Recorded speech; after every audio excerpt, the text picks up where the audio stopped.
Hindi pa man sumisikat ang haring araw, ay gising na si Lizelle. Wala siyang maayos na tulog dahil sa kaba na hindi siya nilulubayan. Simula pa noong isang araw. Sa kabutihang palad, ay natawagan siya ng pinasahan niyang kumpanya online at pinapapunta siya sa site para sa interview. 30 anyos na siya ngunit wala pang stable na trabaho at mag-isa rin sa buhay.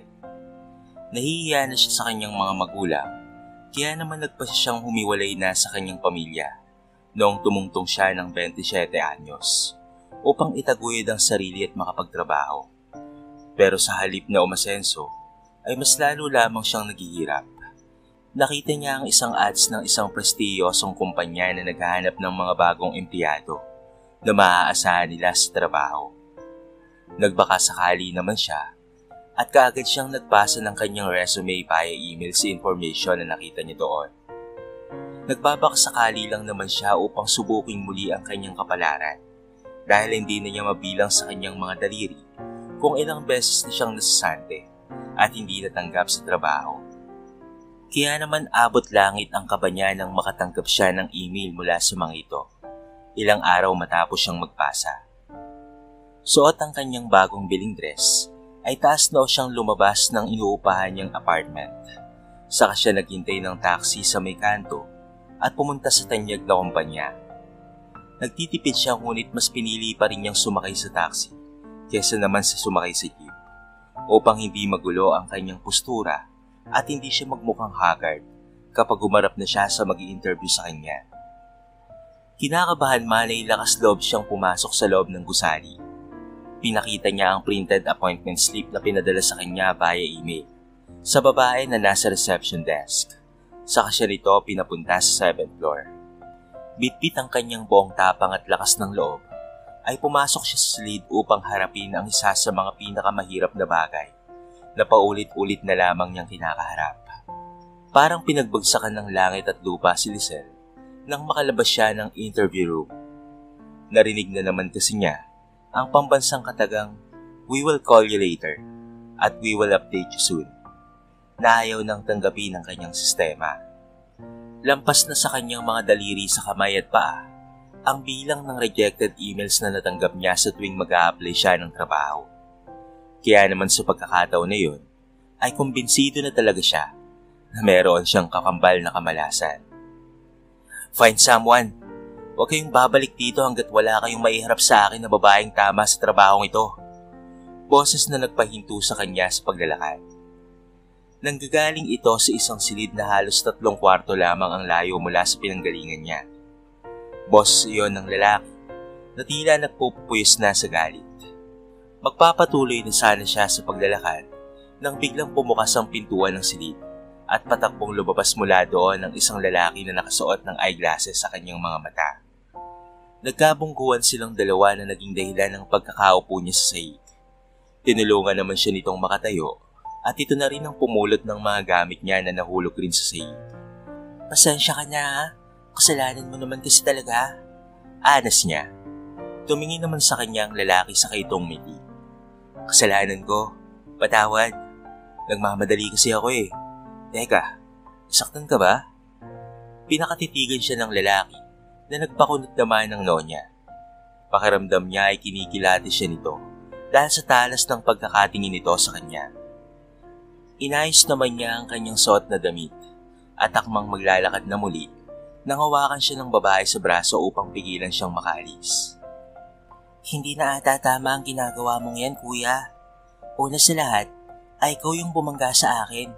Isa pa ay wala akong pera na pambayad sa kung ano man ang hingin mong danyos.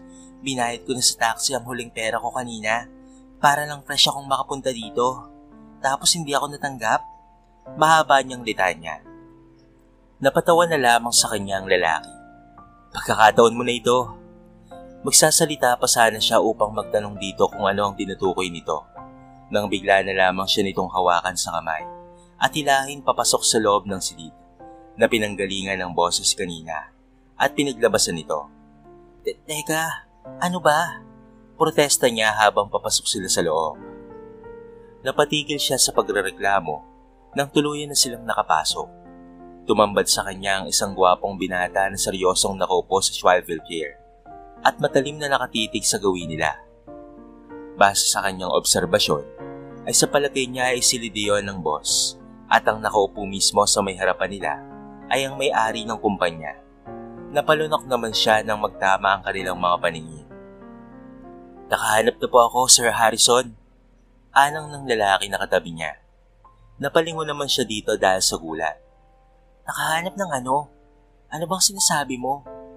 Kumawala siya sa pagkakahawak ng lalaki at akmang aalis na nang matigilan siya nang tumayo mula sa pagkakaupo sa swivel chair ang gwapong lalaki. Lumapit ito sa kanya at pinagmasdan siya mula ulo hanggang paa. Hindi pa ito nakontento dahil umikot pa ito habang sinusuri ang kabuuan niya gamit ang matatalas niyang mga tingin.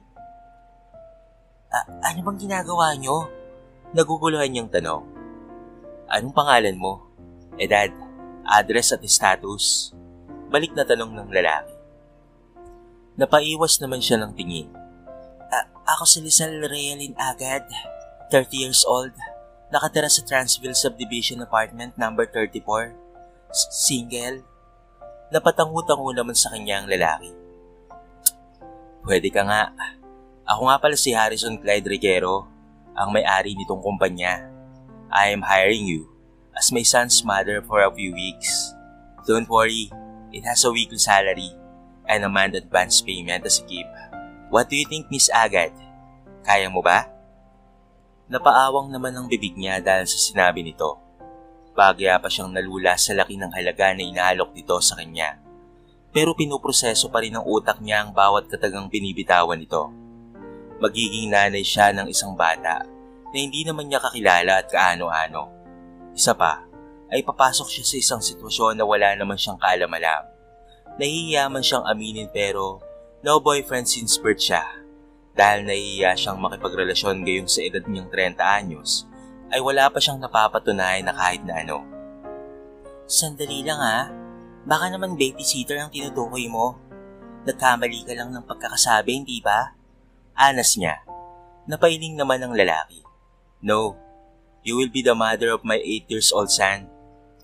"So ang ibig mong sabihin ay magiging asawa kita?" Pasigaw niyang saan. Napaismid naman sa kanya ang lalaki. "No offense meant but maghiinarte ka pa ba?" Para naman siyang nabilaukan dahil sa tinura ng binata. Gwapo, mayaman, matipuno, at lahat na ata ng papuri ay inangkin na nito. Para lamang siyang hampas lupa na pulubi kapag pinagtabi silang dalawa, at walang sino mang babae ang ayaw sa alok nito. Sa dating pa lamang ng binata, ay alam na kaagad niya na madaming naghahabol ng mga babae rito. Sino ba naman siya upang hindi yan ito? "Tama ka, wala akong karapatan para mag-inarte. Pero gusto ko lang malaman ang dahilan kung bakit naghahanap ka ng tatayong nanay sa anak mo, kayong may tunay na nanay naman ata ang bata. Hindi simpleng bagay ang inaalok mo sa Reguero. Kung papasok man ako sa sitwasyon na yan, ayoko ng gulo." Mahaba niyang paliwanag. Pakaramdam niya ay natapakan ng kanyang pagkatao nang walang pakialam na muling bumalik sa swivel chair nito ang binata at naupo roon. Tinignan siya nito na kasing lamig ng yelo na tumatagos sa kanyang balat papunta sa kanyang kalamnan na nagpabaliktad naman sa kanyang sikmura. Hindi niya tuloy malaman kung kinakabahan pa ba siya o naiihina. It's just simple yes or no, Miss Agad. Kung ayaw mo, hahanap na lamang ako ng iba. But if you accept my offer, you can start your job now. Sasama ka na sa akin sa bahay to meet Miss San. Ani nito. Hindi niya alam ang isasagot rito. Magulo pa ang isipan niya at hindi pa niya kayang magdesisyon kaya naman napatango na lamang siya rito bilang tugon sa binata. Malaking bagay na para sa kanya ang offer ng binata. Kailangan niya ng pera para sa 8 buwan niyang utang sa hulog sa apartment na kanyang inuupahan. Tapos para na rin may padala siya sa kanyang mga magulang at pati na rin sa kanyang kapatid. Kung hindi niya tatanggapin ang alok nito, ay hindi niya na alam kung saan siya pupulutin pagkatapos ng araw na yon. Ang huling sentimo ng kanyang pera ay nagastos na niya sa taxi kanina sa pag-aakala at pag-asa na matatanggap siya kaagad sa trabaho at makakapasa siya sa interview. Kaya naman kakapala na niya ang kanyang mukha at tatanggapin ang alok ng binata. Agustos, cancel may appointments. Uuwi na kami. Anas nito. Mabilis naman na sumunod sa utos nito ang lalaki na umila sa kanya papunta roon kanina. Sekretary pala nito iyon, kaya naman hindi na siya nagtataka kung bakit ganoon na lamang ang inista nito sa kanya kanina. Nang makumpirma na ni Agustos na nakansela na ang mga appointments ng binata, ay kaagad na rin silang umalis, sakay ng mamahalin at magarang sasakyan. Bumiyahe na sila papunta sa bahay nito. Isang napakalaking bahay ang tumambad kay Lizelle nang makarating sila sa mansyon ng mga Reguero. Walang panama doon ang inuupahan niyang maliit na apartment at maging ang bahay nila sa probinsya. Mas lalo tuloy siyang naliit dahil sa yaman ng binata, lalo na nang makapasok sila sa loob nito. Kailangan ko rin bang tumira rito? Tanong niya. Napaismid naman ang lalaki sa kanya. Plano mo bang dalhin ang anak ko sa maliit mong bahay? Magsasalita pa sana siya upang magreklamo rito nang bigla na lamang na may sumigaw mula sa hindi kalayuan. Maya-maya pa ay may bata nang lumitaw na tumatakbo papunta sa may gawin nila. Hindi may pagkakailani naman na anak nga ito ng binata dahil magkawangis nga ang dalawa. Nakuha ng bata ang kagandahang lalaki ng ama, ngunit para sa kanya ay mas lamang ang paslit dahil sa kakuyitan nito. Mataba ang mga pisngi nito at napakalusog rin ng pangangatawan. Halatang sagana ito sa pagkain. Daddy, is this Mama? Anang ng bata. Napalunok naman siya nang muntika na siyang masamit sa sarili niyang laway. Akala niya ay magiging madali lamang ang lahat. Pero nang marinig niya ang salitang Mama mula sa batang iyon, ay noon pa lamang niya napagtanto na hindi pa pala talaga siya handa na maging ina. Yes, son. Meet Lizelle Renalyn agad. Your mommy. Anas ng lalaki sa ito tumingin sa kanya. This is my son, Clayton Hansel Reguero. Huminga naman siya ng malalim. Saka siya lumuhod upang magbantay sila ng paslit. Nice to meet you, baby. Mama, you're so pretty po. Sad naman ng bata. Hindi naman niya maiwasan na hindi mapangiti dahil sa tinura ng paslit. Sabi nga sa kasabihan, hindi marunong magsinungaling ang bata. Partida pa niyan ay wala pa siyang makeup at tanging sa baby powder lamang siya kumakapit. Malambing ang bata at hindi rin siya nahihirapan na makasundo ito. Nilibot siya nito sa buong bahay nila hanggang sa mapadpad sila sa malawak na hardin sa likod. Hindi rin naman sila nagtagal doon dahil tinawag na rin sila ng masungit na binata upang mananghalian. Halos malula naman siya nang makita ang iba't ibang putahe na nakahain sa lamesa. Sa kanyang kalkula ay sasapat na para sa isang linggo niyang pagkain ang nakahanda roon. Pagkatapos naman nilang kumain, ay namahinga sila ng kaunti sa may living room kung saan pinaliwanag ng lalaki na kailangan na niyang lumipat doon. Pinauwi na rin siya nito ng maaga upang makapaghanda raw siya ng kanyang mga gamit sa dadalhin niya sa paglipat sa mansyon. Tahimik at magulo ang isip niya na umuwi sa malungkot niyang tahanan pagkatapos ng lahat ng nangyari. Isang araw pa lamang iyon pero pakiramdam niya ay napakarami ng nangyari. Diretso na sana muli siya sa kanyang silid katulad ng kanyang nakakagawian. Ngunit pagpasok niya ng bahay ay 3 mga kahon at sandamakbak na mga paper bags ang bumungad sa kanya. Nagtataka naman siyang nilapitan ng mga ito at isa-isang binuksan. Nagulat naman siya nang makita ang laman ng mga ito. Masisiraan na ata ako ng bait? Aniya. Mamahaling mga sapatos na naaayon sa size ng paa niya ang nasa unang kahon. Mga mamahaling bag naman ang nasa pangalawang kahon. Samantalang beauty products and essentials naman ang nasa 3 kahon. Ang mga paper bags naman ay may mga laman ng mga branded at magagandang style ng dress, tops, at pati na rin pants, at iba't iba pa. Meron ring mga undies na kasama na ikinahiya at ikinagulat naman niya. Hindi rin mawawala sa listahan ang iba't ibang mga papeles ng mga alahas na alam niyang tunay at hindi peke. Katulad na lamang ng mga nabibili at gamit niya na tagtitrenta lamang sa tabi ng kalsada. At base sa kanyang kalkulasyon, ay aabot ang halaga ng mga iyon sa 1 milyon. Dahil lahat ng mga iyon ay mula sa sikat, mamahalin at tinitingala na brand at designer. Tinignan niya ang kahon upang hanapin kung sino ang nagpadala ng mga ito. Ngunit wala siyang nakita. Kaya naman, kinuha niya ang kanyang cellphone at tinawagan ang kanyang ina na nasa probinsya. Kahit pa may naiisip na siyang salari noon, gusto lamang niyang makasigurado. "Ma, kamusta?" Tanong niya nang sinagot ng nasa kabilang linya ang tawag. "Maayos naman kami rito, anak. Ikaw ba dyan? Kamusta ka na? Hindi ka man lang umuwi dito. Masyado mo atang pinapagod ang sarili mo sa trabaho. Saka nakahanap ka na ba ng stable na work?" Anang na boses ng babae mula sa kabilang linya. Napangiti naman siya. "Maayos lang naman po ako dito, Mama. Huwag kayong mag-alala sa akin at maayos lang naman po ako dito. Isa pa po ay may trabaho na po ako. Kaunting hindi na lamang po at makakapagpadala na rin po ako dyan ng pera. Maraming salamat nga po pala sa ipinadala niyo sa akin, Ma. Nagabala pa po kayo." Aniya. "Pinadala na ano, anak? Hindi naman ako nagpapadala dyan sa'yo, anak. Pero teka, itatanong ko muna sa papa mo at pati na rin sa mga kapatid mo kung sa kanila galing yan. Pero sa pagkakaalam ko, ay wala naman. Kakaunti lang kasi ang kita ng papa mo sa bukid at pumapasok pa sa kolehiyo ang kapatid mo." Anas naman ang kanyang ina. Nangunot naman ang noon niya at napatingin sa mga kahon at pati na rin sa mga paper bags na nakakalat sa maliit niyang salas. "Naku, Ma, oo nga po pala. Baka nakaligtaan ko lamang po. Naalala ko na, may tinignan nga po pala akong mga damit online. Masyado po kasing magulo ang isip ko ngayon. Pasensya na po." Naging mahaba ang kanilang pag-uusap dahil pinaulanan pa siya ng kanyang ina ng mga pangaral patungkol sa pagbili ng mga gamit online at sa hindi niya pag-uwi.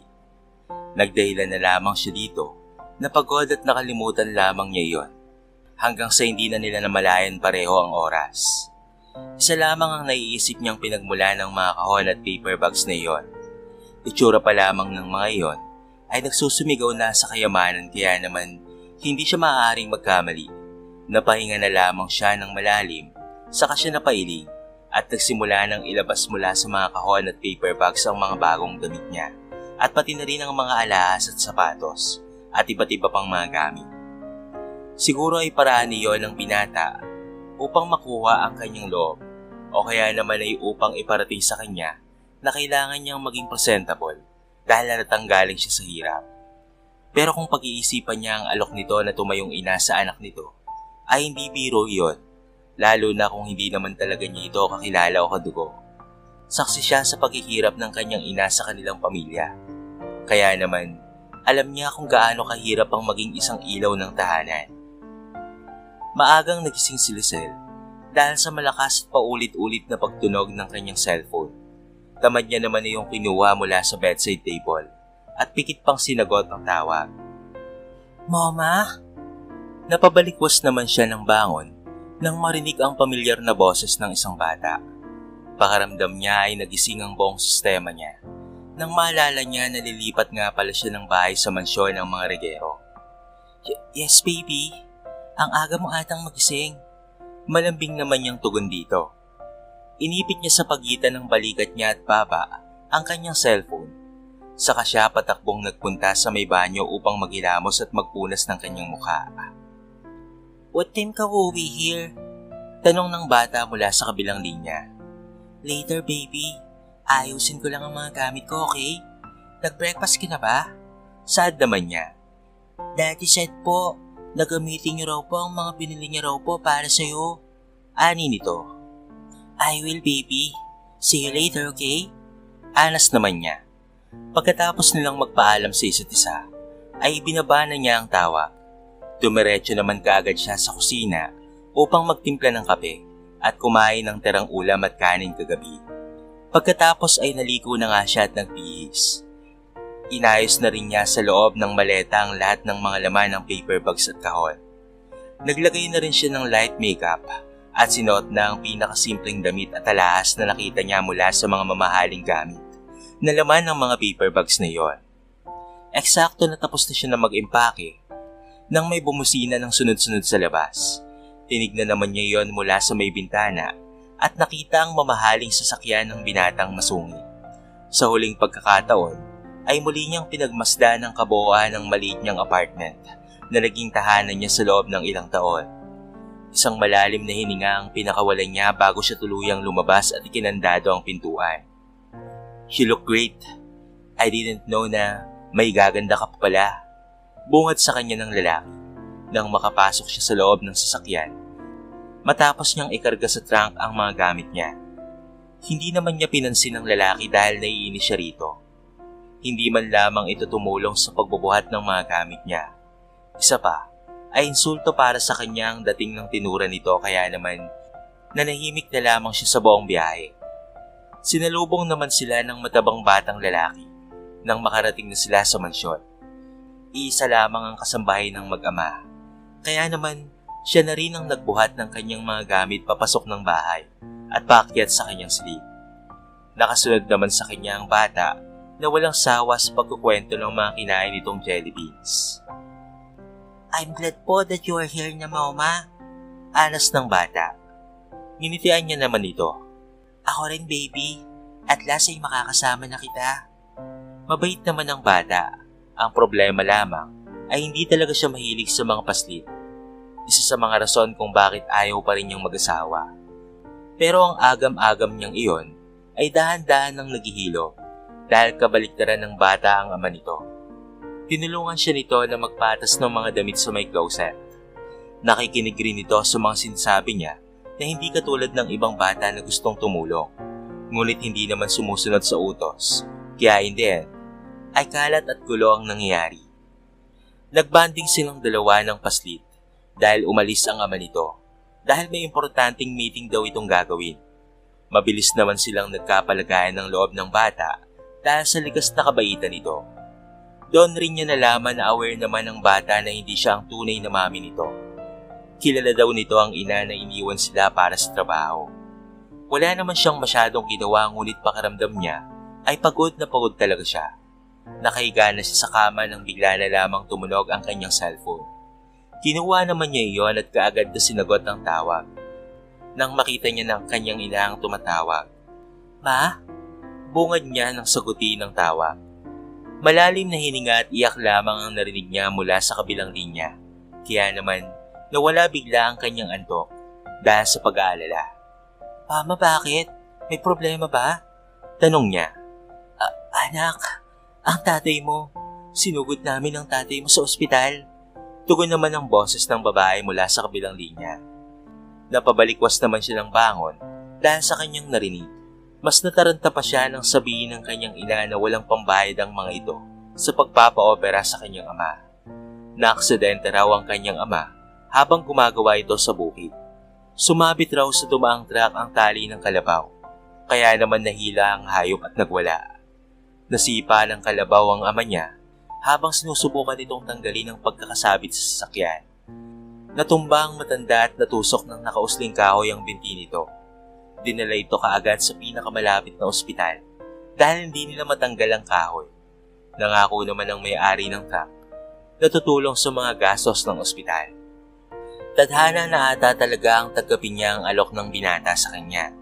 Dahil sa nangyari ay hindi makapagtrabaho ang kanyang ama na naging dahilan kung bakit kakapusin ang pamilya niya sa pera para lamang sa pagpapagamot nito. Pampaaral iyon ng kanyang kapatid at para sa mga pang-araw-araw rin na pangangailangan ng mga ito.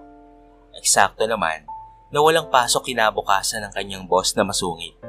Kaya naman naglakas loob na lamang siya na kausapin ito upang makakuha siya ng pera. "Isang araw ka pa lamang nagtatrabaho sa akin, tapos hihingi ka kagad ng bayad?" Anas ng binata.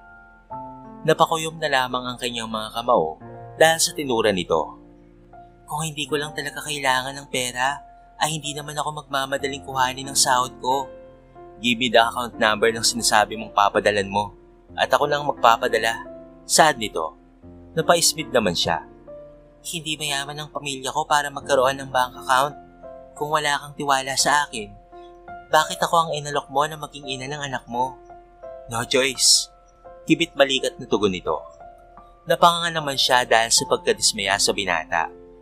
Iling na lamang ang naisagot niya dito, saka siya tumalikot at lumabas ng opisina nito.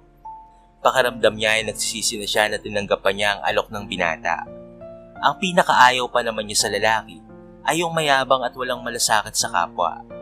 Dumiretso na lamang siya sa kanyang silid, saka siya patalon na umakyat sa kama at sumabsob sa unan upang umiyak.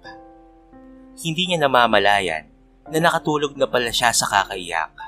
Nalimpungatan na lamang siya nang may marinig siyang mamunting mga kaluskos mula sa loob ng mismo ng kanyang silid. Napabango naman siya sa pag-aakala na pinasok siya roon ng kanyang boss. Nakita naman niya ang bata na nag-aayos ng pagkain sa may lamiseta, sa maliit na sala na nandoon sa may gilid. Para pa itong nagulat dahil nagising siya at nahuli niya ito dahil na-estatwa ito sa pagkakatayo habang nag-iwas ng tingin. "Baby?" Sambit niya. Napayuko naman ang paslit. "Did I wake up you po? I'm sorry, Mama. I asked Nanay Mineng for a cake. You skip lunch po." Napailing naman siya dito. Saka siya bumangon at tumayo. Nilapitan niya si Clayton at marahang hinaplos-haplos ang ulo nito. Giniya niya ito paupo sa sofa.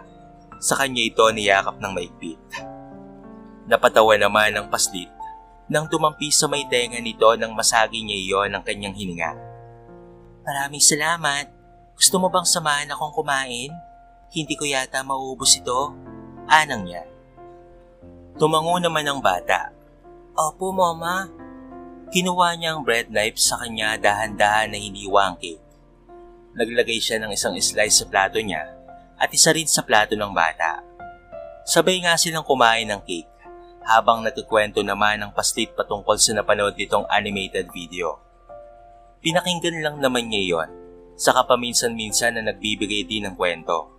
Pagkatapos nilang kumain, ay magkasama rin nilang niligpit ang pinagkainan nila at dinala iyon sa kusina. Pasado 2:00 na nang magpaalam si Clayton dahil papasok na ito sa piano lesson nito sa music school. Nagpalipas naman siya ng oras sa may hardin sa likod dahil ayaw niyang makita ang masungit na lalaki. Naupo siya sa may swing at ninamnam ang magandang mga bulaklak sa paligid. Nabala naman siya nang biglang tumunog ang kanyang cellphone. Kinuha niya naman iyon at sinagot nang makita na ang inang tumatawag. "Mama, kamusta po si Papa? Pasensya na po kayo ha. Wala po akong maipadala." Bungad niya nang sagutin niya ang tawag. "Sa totoo lang anak, ako nga ang dapat magpasalamat sa iyo. Dahil sa lalaking kaibigan mo na nagpunta dito, ay paid na ang hospital bills ng papa mo. Nakabili na rin kami ng mga gamot at naoperahan na kaagad ang papa mo. Kakalabas lamang niya ng ER. Mahabang saad ng kanyang ina mula sa kabilang linya. Nagtataka man siya, ay sinakyan niya na lamang ang sinabi ng kanyang ina. Nag-usap pa sila ng ilang minuto hanggang sa patayin na ng kanyang ina ang tawag dahil nagising na raw ang papa niya. Nakahinga naman siya ng maluwag dahil sa awa ng may kapal ay naging maayos na ang ama niya. Pero ang hindi niya maintindihan ay ang lalaki umano na pumunta roon upang bayaran ang mga bills nito. Isa lamang ang naiisip niya na makakagawa noon, ang mayabang na lalaki na kanyang boss. Pagkatapos niyang makalakhap ng sariwang hangin, ay pumasok na nga siya sa loob. Eksakto naman na nakasalubong niya ang binata, dahilan kung bakit sila natigilang pareho. Napahinga naman siya ng malalim, saka siya napatikim. Hindi naman siya masamang tao para hindi magpasalamat, kaya naman tinignan niya ang lalaki at sinalubong ang titig nito. "Salamat sa iyo at maayos na ang tatay ko." Aniya, "I don't care about money o kung magkano yon. I want honestly. No buts and what's not. Just get to the point." Sad naman ito. Napatango naman siya. "Sorry." Tumango naman sa kanya ang binata, saka ito lumampas at umalis na. Payak naman siyang napangiti, saka siya nagpatuloy sa paglalakad papasok sa loob. Dahil good mood siya, ay sa kusina siya dumiretso. Nagalok siya ng tulong kay Nanay Mineng dahil nadatnan niya ito na nagbe-bake ng cookies. Para raw iyon kay Clayton na lalabas na galing sa music school. Pumayag naman ang ginang at inayaan siya na maghulma ng mga cookies at maglagay ng mga iyon sa oven. 1 oras at kalahati ang lumipas at dumating na nga ang bata. Sinalubong niya naman ito sa may pintuan na para bang napakabuti niyang ina. Sinamahan niya na rin itong magbihis ng damit at saka sila nagpunta sa kusina upang magmerienda. Magkakasabay naman silang kumain na tatlo pagdating ng dinner. "It's movie time," anang ng bata. Napalingon naman siya sa paslit nang lumapit ito sa kanya at hawakan ang kanyang kamay. Hinila siya nito papalabas ng dining room. Saka sila nagpunta sa isang silid na parang maliit na version ng sinihan, kung saan 10 tao lamang ang maaaring umuko pa. Pero may malaki pa ring screen doon at komportable rin ang mga upuan. Meron ring popcorn machine doon sa may gilid at refrigerator na puno ng inumin. Saturday night is our movie day, then Sunday is our family day. Anang ng binata nakakapasok pa lamang ng silid. Napatango naman siya. "So what movie are we going to watch?" "I love horror, Mama. The one with the zombie. I heard po na may bagong labas po na movie about virus po." Sad ng paslit. Napanguwi naman siya pero hindi naman siya nagkomento pa. Naupo na rin sila sa harapan at magkatabi sila ng binata habang nakakalong naman sa kanyang kita ang bata na halos kasing bigat na rin ng ilang kilo ng bigas. Horror movie nga ang pinili ng mag-ama na movie. Kaya naman, intro pa lamang ay hindi naman na siya mapakali. Ayaw talaga niya ang mga nakakatakot na mga palabas dahil hindi siya pinapatulog nito dahil sa pagdalaw ng mga ito sa kanyang panaginip. Para siyang bata na nagtatago sa matabang figuro ng paslit na nakaupo sa mga hita niya. Wala siyang pakialam kung manid na ang kanyang mga hita dahil sa bigat nito. Ang mahalaga ay nagagamit niya ang bata upang ipangharang sa tuwing may lalabas na nakakatakot na scene sa pelikula. Pakiramdam niya ay halos 1 oras ng takbo ng movie dahil napakatagal nitong matapos. Pero tatigilan na lamang siya nang bigla na lamang namatay ang screen kahit hindi pa ito tapos. "Tulog na si Clayton," anang ng boses ng binata na katabi niya. Dahil sa takot niya sa movie na pinapanood nila, ay hindi niya na namalayan na tulog na pala ang bata na nakaupo sa kandungan niya. Napahinga naman siya ng malalim dahil pakiramdam niya ay nabunutan siya ng bara sa kanyang lalamunan. Pakibuhat naman siya oh, ang bigat-bigat kasi," aniya. Hindi naman siya tinugon ng binata, bagkus ay tumayo ito at kinuha ang anak sa kandungan ng dalaga. Nang mawala naman ang paslit sa mga hita niya, ay saka na lamang siya nakaramdam ng sakit mula sa tagal ng pagkakaupo nito. Hindi muna siya makatayo dahil parang may kuryenteng dumadaloy sa kanyang mga binti. "You should have told us that you dislike horror movies. Clayton won't mind. Next time, just speak up. Your mouth and tongue are not decorated to just simply put there. They have uses." Saad ni Harrison. Hindi na siya nakaimik pa dahil nakalabas na ang binata karga ang tulog na anak. Napatangu-tangu na lamang siya bilang tugon sa mga tinura nito. Naalala rin niya ang sinabi nito noong nakaraang araw na magsalita nga raw siya. Gusto raw nito ng alis na tao. Nagkibit balikat na lamang siya saka siya tumayo at dahan-dahan na naglakad papalabas ng movie room. Kinabukasan ay pinag-aralan niya ang lahat ng tungkol sa bata at sa pamilya Reguero. Pero wala pa rin siyang mahanap na kasagutan kung nasaan ang ina ng paslit at kung bakit kailangan niyang maging nanay nito sa loob ng ilang linggo. Gustuin man niyang magtanong ay hindi niya magawa dahil ayaw niyang manghimasok sa usaping pamilya. Hindi siya makatulog dahil sa tuwing ipipikit niya ang kanyang mga mata ay nagpe-play na parang sirang plaka ang movie na pinanood nila. Kaya naman, magdamag siyang nagbasa ng mga files patungkol sa pamilya na pinasok niya. Ayaw pa sana niyang bumangon mula sa kanyang pagkakahiga, pero may tungkulin siyang dapat nagampanan. Kaya naman, tamad siyang bumangon at nagayos ng sarili bago siya bumaba papunta sa kusina. Dadatnan naman niya doon ang mag-ama na naghahanda na ng almusal. Kagad naman siyang nilapitan ng bata upang yakapin at halikan sa pisngi.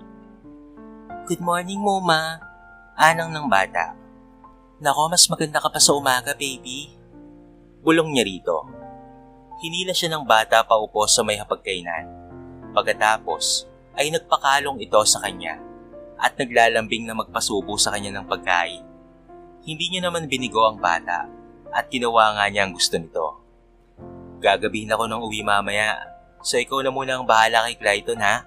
Tomorrow isasama ka sa akin sa kumpanya dahil bibigyan kita ng trabaho. Anang ng ama ng bata. Tumango naman siya rito. Okay, sige. Don't worry. Ako na ang bahala sa cute na baby na ito. Magbabanding kaming dalawa. You are not allowed to take him out, lalo na kung hindi ako kasama. Maliwanag ba yon? Anang ni Harrison. Hindi na lamang siya tumugon pa upang hindi na humaba pa ang usapan. Kahit hindi pa siya nagkakaroon ng karelasyon, alam niya ang ugali ng mga kalalakihan na kapag nagpatuloy ka sa pagsagot at pagsalungat sa mga sinasabi ng mga ito, ay paghaba rin ng magiging usapan na nauuwi na sa away. Pagkaalis ng masungit ng lalaki, ay masaya nga silang nagbanding na dalawa na para bang a real mother and son. Nakipaglaro siya sa bata hanggang sa tawagin na sila ng katulong upang bumaba para sa lunch. Sinubuhan niyang muli ang bata at kumain sila habang nakaupo ito sa mga hita niya na sa tingin niya ay nakasanay na ng paslit. Naging masaya ang araw nilang dalawa at dahil sa dami ng kanilang ginagawa ay nakatulog na si Clayton. Marahil ay dulot ng pagod. Binuhat niya ito papunta sa silid nito kahit pahirap na hirap siya dahil sa bigat nito at maingat na inihiga sa kama. Pagkatapos ay lumabas na nga siya ng kwarto at naglakad na papalik sa kanyang silid. Ngunit habang naglalakad siya ay napansin niya na bahagyang nakabukas ang pintuan ng opisina ng lalaki at dulot ng kuryosidad ay pumasok siya rito. Maayos at malinis naman ang opisina ni Harrison na katulad ng mga silid ng mga bilyonaryong mga boss na napapanood niya sa mga pelikula. Nilibot niya ang buong kwarto habang namamangha na tinitignan ang lahat ng mga gamit doon. Pero napako ang paningin niya sa may lamesa kung saan ay mayroong kulay asul na folder. Sa tindi ng kuryosidad niya ay hindi niya na namalaya ng sarili na maupo sa swivel chair at buksan ang folder na iyon. Ang ganda naman niya, pagkausap niya sa sarili. Litrato ng isang maganda at sexy na babae ang nakita niya sa loob ng folder na kulay asul. May mahaba itong buhok at nakasuot ng fitted na black dress na yumayapos sa magandang hubog ng katawan nito. Sa sunod naman na pahina ay ang datos na naglalaman ng impormasyon ng babae. Babasahin na sana niya iyon, ngunit nakarinig siya ng mga yabag kaya naman mabilis niyang sinarado ang folder at tumayo mula sa pagkakaupo niya mula sa swivel chair. Lumayo siya sa lamesa at umarte nakakapasok pa lamang niya dito sabay mabilis na lumabas habang nagkukunwari na hinahanap si Harrison nang makasalubong niya ang isang katulong. Akala ko ay bumalik na si Harrison dahil bukas ang pintuan ng opisina nito. May sasabihin sana ako pero pagpasok ko ay wala siya doon. Aniya. Naku Miss Lucelle, hindi pa po umuwi si Sir Harrison. Araw-araw po ay nililinis ko yung opisina niya. Nagkataon lang po na may nakalimutan ako sa ibaba, kaya naman po naiwanan kong nakabukas ang pintuan. Paliwanag naman ni Manang Nining. Napatango naman siya. Okay sige, sa susunod kahit may nakalimutan ka, ay dapat ay nakasarado pa rin ang pintuan, lalo na't opisina yan. Maraming mga mahalagang bagay ang nandyan. Mas mabuti na ang nag-iingat. Humingi ng paumanhin ng matandang babae, kahit pa wala naman itong kahit na anong nagawang mali. At taas noon naman siyang mabilis na naglakad papalayo. Napatawa naman siya nang makarating na siya sa kanyang silid. Ngunit kaagad rin namang natauhan na muling pumasok sa isip niya ang litrato ng magandang babae na nasa loob ng folder. Mas nadagdagan tuloy ang mga katanungan sa kanyang isipan. Maaga rin siyang nagising kinabukasan dahil sasama siya kay Harrison papunta sa kumpanya upang bigyan ng mababang posisyon sa kumpanya.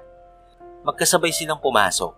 Samantala ang matabang bata naman ay mayroong music class na kailangan itong puntahan. Sa finance department kita ipapasok dahil base sa mga nakalap kong impormasyon patungkol sa iyo ay magaling ka raw sa ganoong mga bagay. Sad naman ang masungit na lalaki. Napakamot naman siya sa kanyang bato.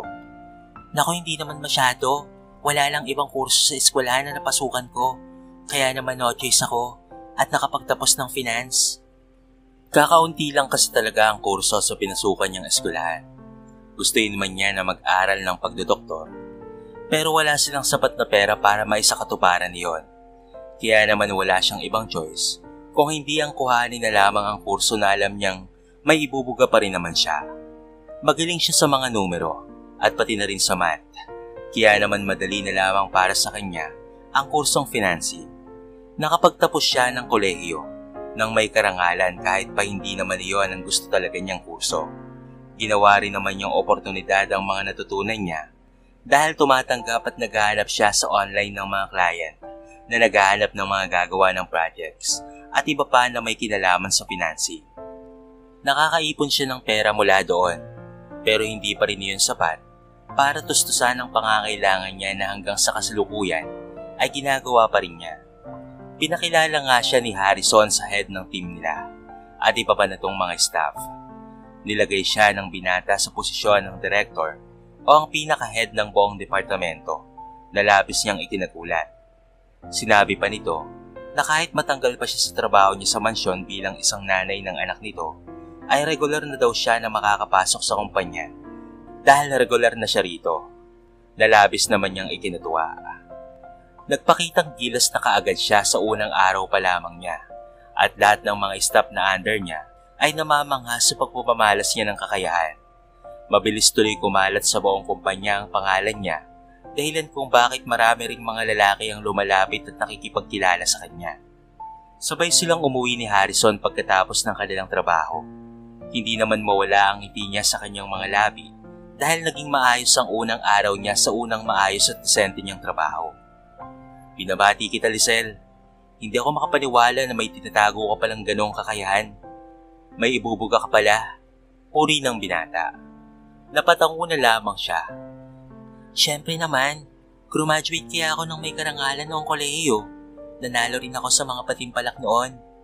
Pero bakit hindi ka natatanggap sa mga ina-applyan mong trabaho? Anas naman ito. Napasimangot naman siya. Pwede bang huwag mo nilang ipaalala ang mga bagay na yan? Napatawa naman ang lalaking masungit. Salamat ka at mabait ako. Nagkataon lang na wala akong ibang pagpipilian ng mga oras na yon. Kaya naman nagkatrabaho ka ngayon ng maayos. Wow di salamat po sir. Napakabuti niyo pong tao, Sir Harrison. Sobra-sobra po. Aniya sabay tingin ng masama dito. Isang mainit at masarap na yakap ang sinalubong sa kanya ng bata nang sila ay nakarating na ng mansyon. Pareho silang hinawakan ng paslit sa kanilang mga kamay at marahang hinila papunta sa may living room. Pinaupo sila nito at pinakita ang larawan ng ginuhit nito. That's amazing. Very good. Aniya na malawak na nakangiti. Impressive. Kamusta na ang pag-aaral mo ng piano, anak? Tanong naman ng ama nito. Nag-thumbs up naman ang bata rito. I'm good. Ilang minuto pa silang nagtagal doon upang samahan ng bata hanggang sa nauna nang nagpaalam ang lalaki upang magbihis. Sinamahan naman na muna niya ang paslit doon at tinulungang mag-drawing hanggang sa tawagin na ito ng katulong upang magbihis at magmimerienda na sila. Umakyat naman na siya ng kanyang silid upang makapagpahinga dahil sa sobrang napagod siya sa pagpapakitang gilas niya kanina. Naging maayos ang lahat sa unang linggo niya sa kumpanya at pati na rin sa mansyon. Sa maikling panahon lamang ay naging malapit na sila ng bata sa isa't isa. Hindi na rin masungit ang pakikitungo sa kanya ng binata at masasabi na nga niyang perpekto na ang lahat. Nabubuhay na siya sa pinapangarap lamang niyang buhay noon.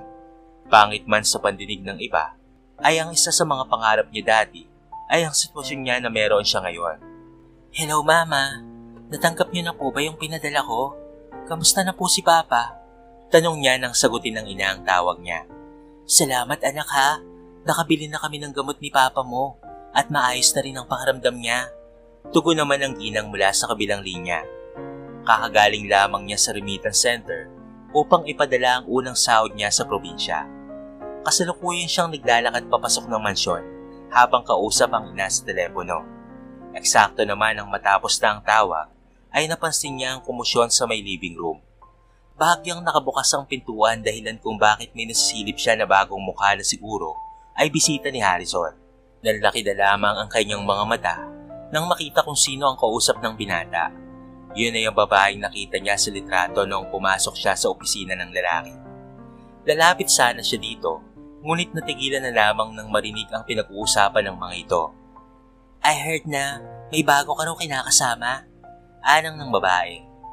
Kung maganda na ito sa litrato, ay mas napakaganda pa nito sa personal. Para siyang nakakita ng isang perpektong babae Dahil halos lahat ng katangian ng isang babae na pinapangarap niyang mapunta sa kanya ay nasa dalagang iyon. Bakit bumalik ka pa ha? Umalis ka dahil sinabi mong ayaw mo lang ng responsibilidad. Ngayon ay sasabihin mo sa akin na handa ka ng panagutan si Clayton? Matapos ang lahat ng nangyari, ay basta ka na lamang magpapakita at aakto na parang walang nagbago? Matabang na bitaw ni Harrison. Napatawa naman ng babae. He still want me naman, hindi ba? Don't tell me na bumababa na ang taste mo sa mga babae dahil doon sa pansamantalang babae na nakuha mo. Naikiyom niya na lamang ang kanyang kamao dahil sa kanyang narinig. Hindi siya makapaniwala na sa kabila ng malanghel nitong itsura ay natatago pala ang masama nitong ugali. Alam naman niya na wala siyang panama sa ganda nito, katawan at pati na rin sa yaman ng dalaga. Kaya naman malaking insulto yon para sa kanya. Hindi na siya tumuloy sa pagpasok sa living room dahil nasira na ang araw niya. Dumiretso na lamang siya sa kanyang silid upang magbihis at eksakto naman ang nakabihis na siya nang bumukas ang pintuan at pumasok ang bata na may dalang maliit na teddy bear. Mama, look, Mr. Teddy is clean. Ani nito sabay pakita sa kanya ng laruan. Napangiti naman siya rito. Wow! So now, pwede mo nang itabi sa pagtulog mo si Mr. Teddy. Here ako tulog, Mama. Pwede po ba? Nakanguso na ani nito. Here ka sa kwarto ni Mama? Paninigurado niya.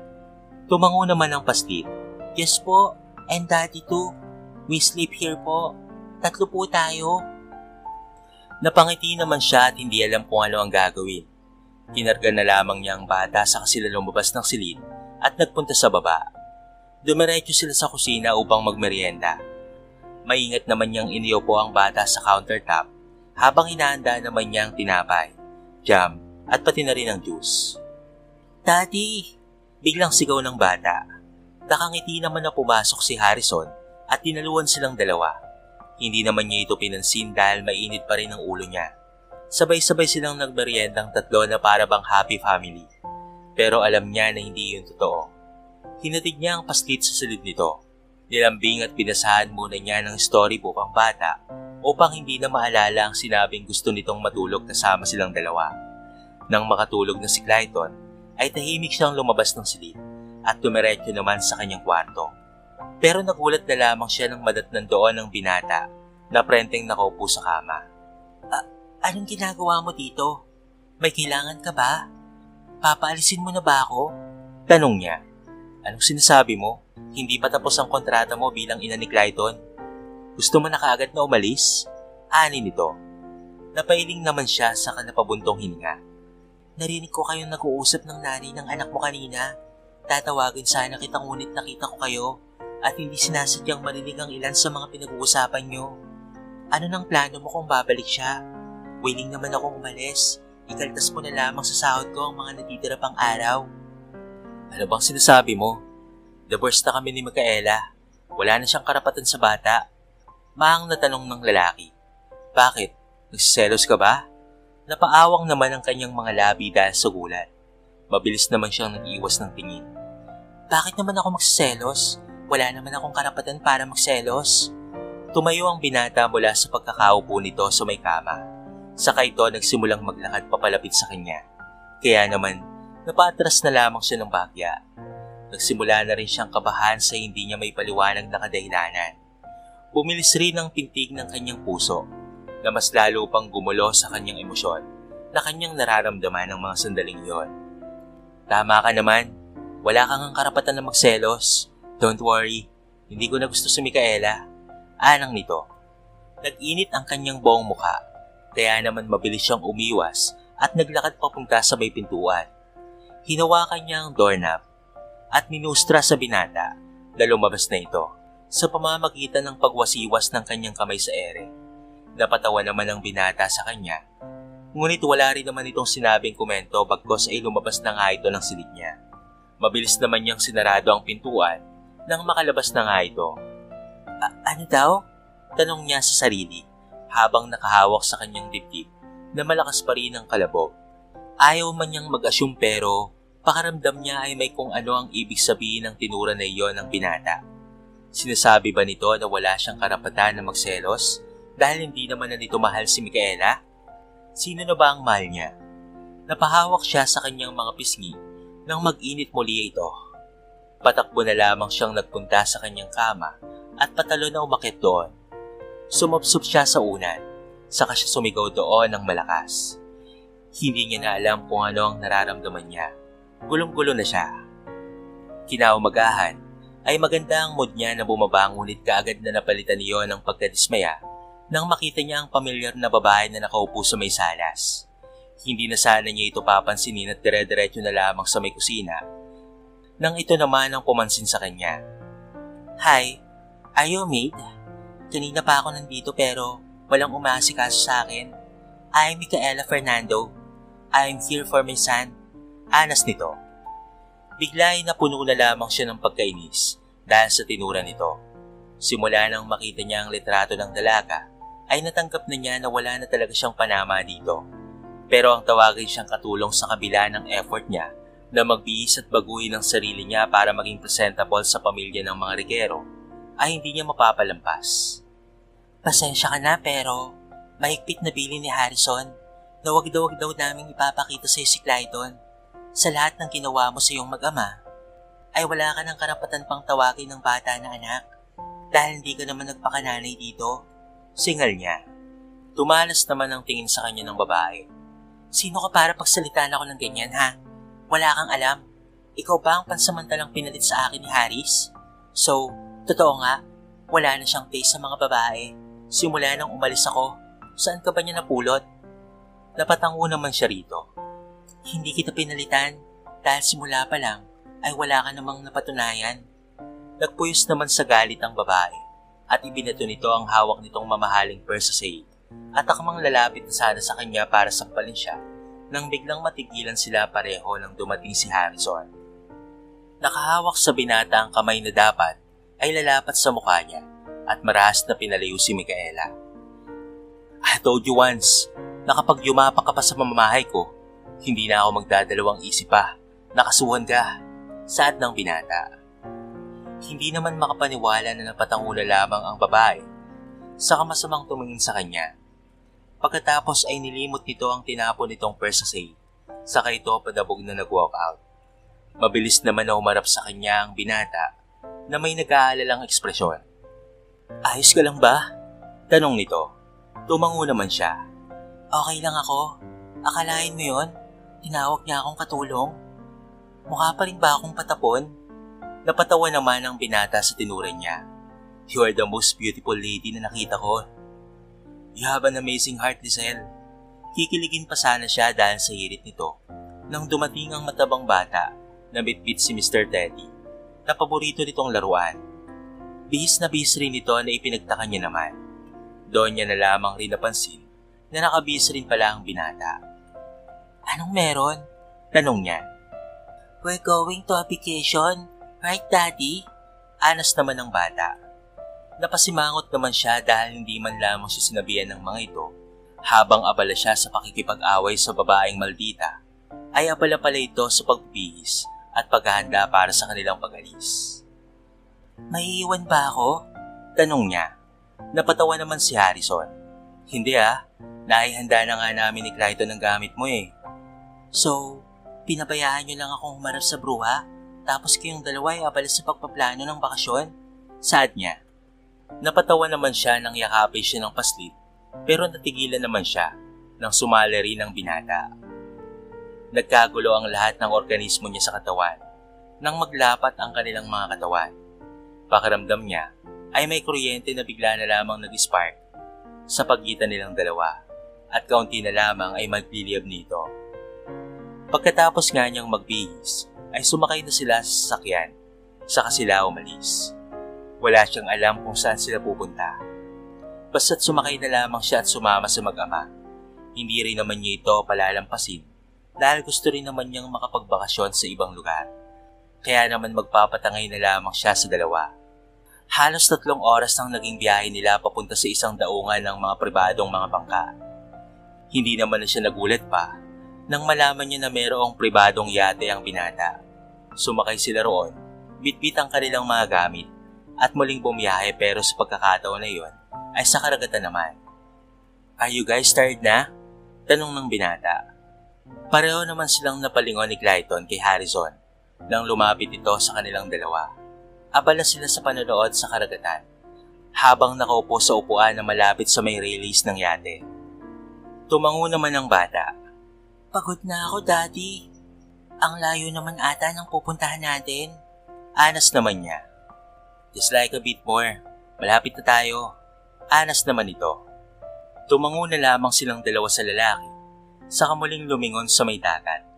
Minsan ay napapatayo silang pareho ng paslit dahil may nakikita talaga silang tumatalo ng mga isda, pero hindi rin naman kinaya ang pagod sa biyahe dahil pareho rin silang nakayulog sa may upuan. Nagising lamang sila nang higugin sila ng binata at makitang nakadaong na ang yate. Nasa isang isla sila na hindi niya mapaniwalaan na pag-aari rin ng binata. Isa yung private island na ginawang vacation house ng pamilya Reguero. May malaki at magandang bahay doon sa gitna na yari sa mamahaling mga kahoy at pati na rin sa mga matitibay na mga bubong. Meron ding malaking swimming pool doon at malawak na hardin. Hindi siya makapaniwala na ang mga nakikita lamang niya sa telebisyon at nababasa sa mga libro ay nasa harapan na niya ngayon. We will stay here for a week. Tumango naman siya. Ang ganda naman dito. Grabe na talaga. Palagi na lang akong nagugulat sa yaman mo. Just wait, mas magugulat ka pa sa huling gagawin ko. Ani nito na nagpakunot naman ng noo niya. Hindi naman na niya pinansin pa ang sinabi ng binata. Kaagad rin kasi siyang tinawag ni Clayton at hinila papunta sa may pool. Nilibot siya ng bata sa buong lugar at habang isa-isa niyang nakikita ang mga pasilidad doon, ay mas sumahanga pa siya sa ganda ng lugar at yaman ng mga Reguero. Nagpahinga lamang sila ng araw na iyon. Pagkakain nila, ay kagad rin silang nagpahinga sa kani-kanilang mga slid dahil sa pagod mula sa napakahabang biyahe. Kinabukasan naman ay nagsimula na ang unang araw ng kanilang bakasyon. Nagsaya lang silang tatlo na para bang isang buo talaga silang pamilya. Lumangoy sila sa pool, sa dagat, kumain ng masasarap na mga pagkain, nanghuli ng isda, at marami pang iba. Bawat araw ay mas lumalalim ang samahan nilang tatlo. Mas napapamahal na sila sa isa't isa, kahit pa hindi nila aminin. Sa pangatlong araw nila doon, ay binalita ng binata na naglabas na ang korte ng hatol at pati na rin kasunduan laban kay Micaela.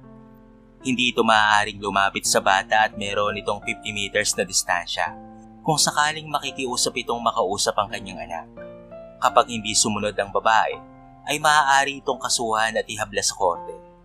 Noong una raw ay nagmatigas pa si Micaela dahil ayaw pa raw nitong pirmahan ang pinadalang kasulatan. Pero sa huli ay wala na rin itong nagawa pa dahil ayaw din itong masira ang imahe nito bilang sikat na model sa ibang bansa. Hindi alam ni Lizelle kung matutuwa ba siya o hindi sa balitang nasagap niya. Pero ayaw man niyang aminin ay parang ganoon na nga ang nararamdaman niya. Hindi sa nagsiselo siya o ano, pero para iyon sa mag-ama, lalong-lalo na para sa bata. Gusto niyang protektahan ang paslit mula sa ina nito na sarili lamang ang iniintindi. Mama, tawag ni Clayton habang pumapasok ito sa loob ng silid niya. Naupo naman siya mula sa kanyang pagkakahiga. Good morning, baby. Tinanghali pa lang gising si Mama. Pasado 9:00 na nang sipating niya ang relo sa may beside table. Napasarap ata ang kanyang tulog o talagang pagod lang talaga siya dahil sa pagdi-jetski at mananabot nila kahapon. Mama, sama ka po sa akin. May need ka pong makita. Saad ng paslit. Tumango naman siya saka siya pumangon na tumayo. Wait mo si Mama, mag-wash lang and change lang ako sandali. Yes po, Mama. Tugon naman ng bata. Mabilis kumilos si Lizelle at kaagad na nagpunta sa banyo upang mag-ayos ng kanyang sarili.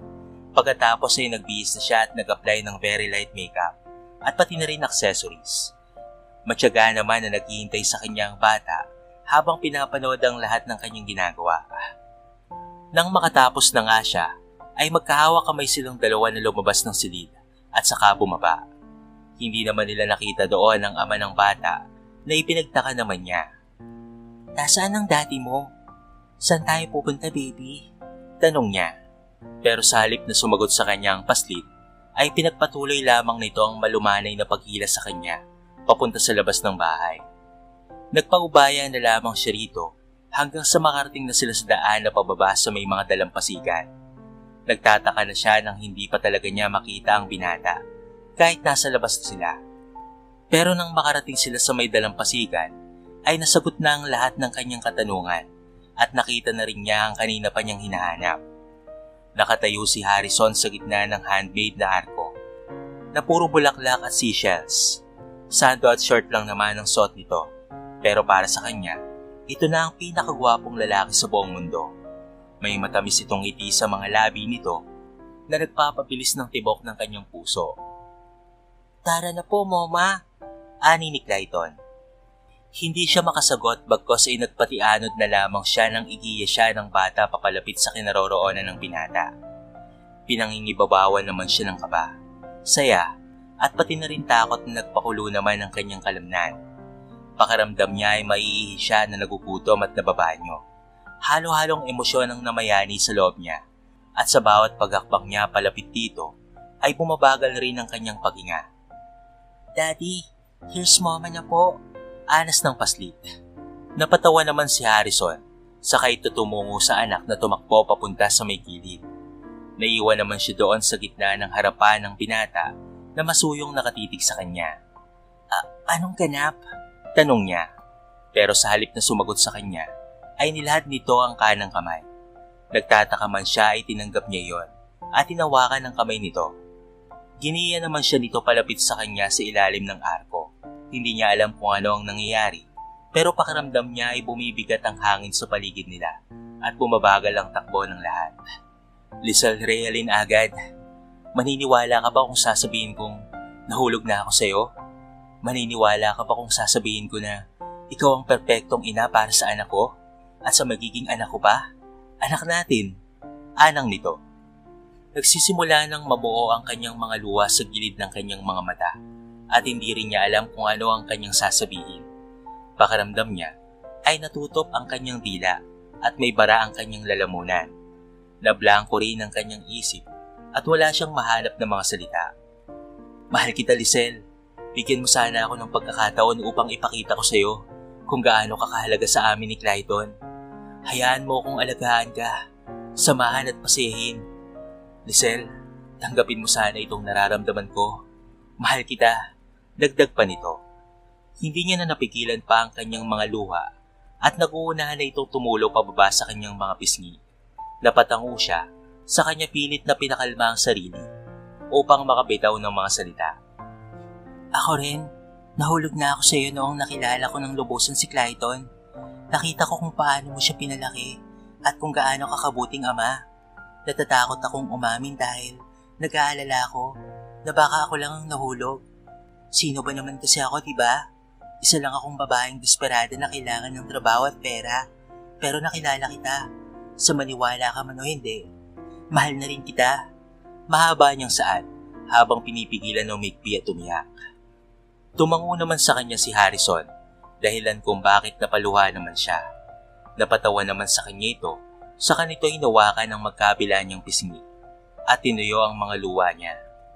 Para siyang bata na sumisingot-singot pa ng sipon habang wala namang sawa sa pagtuyo ng kanyang mga luha ang binata na natatawa na sa kanya. "Huwag kang matakot, handa kitang saluhin," saad nito. Napatawa naman sila pareho nang pati sipon niya ay muntikan na ring tumulo.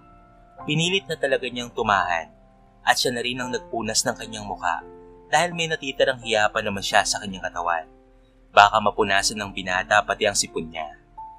Nahampas niya ang lalaki dahil pinagtatawanan siya nito. Nakikitawa na rin ang batang mataba na nanonood lamang sa kanila sa may gilid. "Pinagtutulungan niyo akong dalawa, ha?" protesta niya.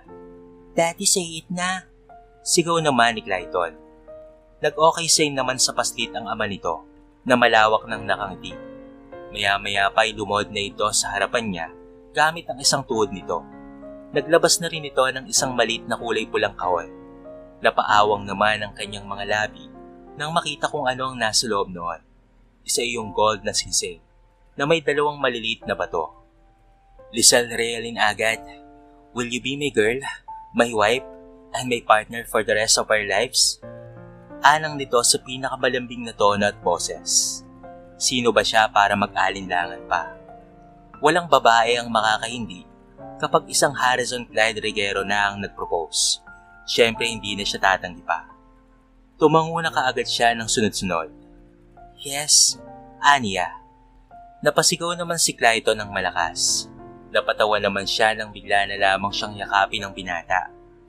Pero tumigil ang buong paligid at nahigit ang kanyang hininga. Nang maglapat ang kanilang mga labi, pakiramdam niya ay may sumabog na fireworks sa utak niya dahil sa matinding emosyon na nararamdaman niya. Maraming salamat, sad ng binata. I want to join too, singit naman ni Clayton. Napatawa naman silang dalawa nang lumapit ang batang mataba at nagtatatalon pa habang nakataas ang mga kamay. Pinuwat naman ito ng ama nito, saka sila muling nagkayakapan kasama ang paslit. Para kay Lisel, ay yun na ang una sa listahan ng masasaya niyang mga alaala at tagpo ng buhay niya, kasama ang mag-ama. Alam niya na hindi pa yon ang huli at sisiguraduhin niya na marami pa silang pagsasaluhan na saya at masasayang mga tagpo. Pagkatapos ng nakakakilig na pangyayaring iyon, ay nagtampisaw na silang tatlo sa dalampasigan. Naglaro sila doon na para bang mga bata hanggang sa mapagod sila at makaramdam ng gutom. Bumalik naman na sila sa bahay upang kumain at magpahinga. Sa mga natitira pang mga araw nila sa isla, ay binuhos lang nilang lahat sa family bonding. Nagluto sila ng magkakasama, movie marathon, walang katapusang swimming sa pool at dagat, at walang kasawaang water activities. Sinigurado nila na hindi nila makakalimutan ang 7 araw na bakasyon nilang iyon. Hanggang sa makabalik na nga sila sa lungsod sa mansyon ng mga Reguero, ay baon pa rin nila ang hindi nila makakalimutang tagpo. Pagdating naman ng buwan ng Oktubre, ay nagdesisyon na silang dalawa na humarap sa altar. Kasama ang kanilang mga pamilya, ay nag-isang dibdib sila sa lugar kung saan nila unang binuo ang kanilang pamilya. Ito ay sa pribadong isla ng mga Reguero. Buwan ng Disyembre, kasabay ng pagsalubong nila sa pagdiriwang ng Kapaskuhan, ay ang pag-anunsyo din ni Lisel ng isang malaki at importanteng balita. Ang isa sa kinakatakot niya noon na katuwang ng pag-aasawa ay nangyari na nga. Pero sa pagkakataon na iyon ay wala siyang pagsisisi o kahit na anong pag-alinlangan. May dadagdag na prinsesa sa ating pamilya, Anya. Parehong natigilan ng mag-ama habang matiim na nakatingin sa kanya. Buntis ako, dagdag niya. Yun ang unang beses na nakita niyang umiyak ang isang masungit na CEO na walang iba kung hindi si Harrison Clyde Reguero. Niyakap siya nito ng buong pagmamahal habang walang sawang nagpapasalamat sa kanya. Masaya rin naman na tinanggap ni Clayton ang balita at sabik na sabik pa itong maging kuya. Nangako pa ang batang mataba na aalagaan niya ang kanyang kapatid at magiging mabuting kuya raw ito paglabas ng baby. Pakiramdam ni Lisel ay higit pa sa pagkakapanalo sa loto ang nakuha niya. Walang papantay sa biyaya at kasiyahan na natatamasa niya. Sino nga ba ang mag-aakala na ang isang NPSP na 30 anyos na babae ay makakahanap ng true love sa ganoong edad na niya? Sinong mag-aakala na ang isang katulad niya na desperadang mahirap na walang trabaho at stable na income ay makakahanap ng kaligayahan at panghabang buhay na biyaya? Labis ang pasasalamat niya sa may kapal sa lahat ng nangyari sa kanyang maganda. Tunay na kapag may tiyaga, ay may ginhawa talaga. Huwag magmadali sa pag-ibig dahil kahit gaano pa katagal at kahirap ang paghihintay, ay ibibigay at ibibigay ito. Darating at darating ang tamang tao na para sa iyo. Maghintay, maniwala at magtiyaga. Ibibigay rin ang may kapalang ninanais at kulang para sa iyo. Darating iyon ng labis at umaapaw.